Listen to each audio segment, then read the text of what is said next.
Next comment, sir, I have my ISSB next month. Kindly guide me how much amount of general knowledge we need there, and also guide me about lecture rate and facing difficulty about that.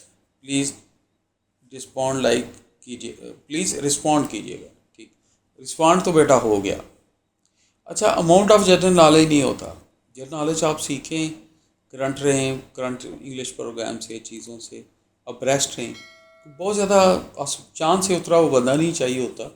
आप आपकी as के मुताबिक दाएं बाएं आपको overall positive knowledge होना चाहिए।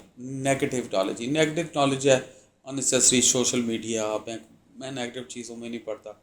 ब्ला ब्ला, ये मजहबी फ़रकाबाजी, फ़िरका परस्ती, मनफी सियासत, इन चक्रों में ना बेटा पड़ा करें। इमेच्योर लोगों के अड़े ना चढ़ें। आप मुस्बत नॉलेज रखें, प्लान्स पे जाएं, प्रॉब्लम सॉल्विंग पे जाएं, मैच्योर नॉलेज पे जाएं, ग्रूमिंग पे जाएं, फिनांस का पता हो, हालात हाज़रा का पता हो, वर्ल्ड व्यू का पता हो, ज़िंदगी में आगे कैसे पढ़ना है, मेरे पाकिस्तान की क्या इंपॉर्टेंस है, मेरे वतन की क्या इंपॉर्टेंस, ऐसे सब्जेक्ट्स पे आगे। तो पॉजिटिविटी बढ़ाएं। इंशाल्लाह परेशान हो, माँ बाप से दुआ कराएं और चीज़ों से करंट रहें, थोड़ी बुक से करंट रहें, चीज़ों से करंट रहें, तो अल्लाह ताला बरकत। सर, अगर मैं किसी XIS से भी सिलेक्ट से गाइडलाइन ली तो कैसा है सर? मैं इस पर लंबा चौड़ा कोई कमेंट नहीं करता, क्योंकि स्पून फीडिंग नहीं चाहिए होती। आपके अंदर चीज़ें होती हैं, नेचुरल बंदा चाहिए। आप अपने आप को असल पर्सनैलिटी को सामने लाएंगे, ओरिजिनल रहेंगे तो ज़्यादा अच्छा।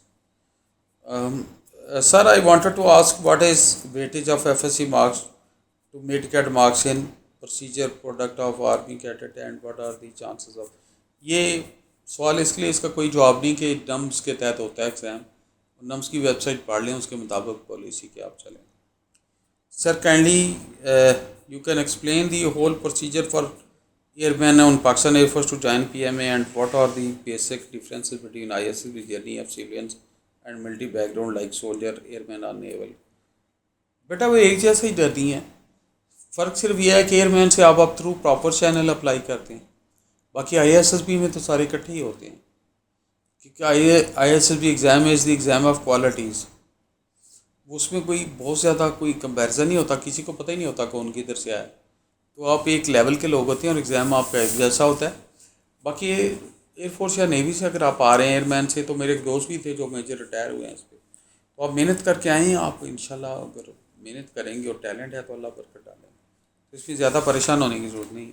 क्लर्क की पोस्ट का बता दें, कैसी ड्यूटी होती हैं और कैसे कितनी बार हो सकती है। ठीक है, क्लर्क के ये तो आप पहले ही आ रहे हुए हैं, मतलब बहुत लो एम रखा है, मुझे अच्छा नहीं लगा ये। मतलब आप बड़े एम रखें यार। अगर आपने लेट से 200 फुट जंप लेना है तो आप 400 की प्रैक्टिस करें ना, तो अल्लाह बरकत डाले। कैप्टन से मेजर बनने में कितनी देर लगती है? 6 से 8 साल लगते हैं जी। लेकिन ये सवाल रेलेवेंट नहीं है उतना। आपको और हालात हाज़रा का या फिनांस का या पर्सनैलिटी ग्रूमिंग का करते तो मुझे अच्छा लगता।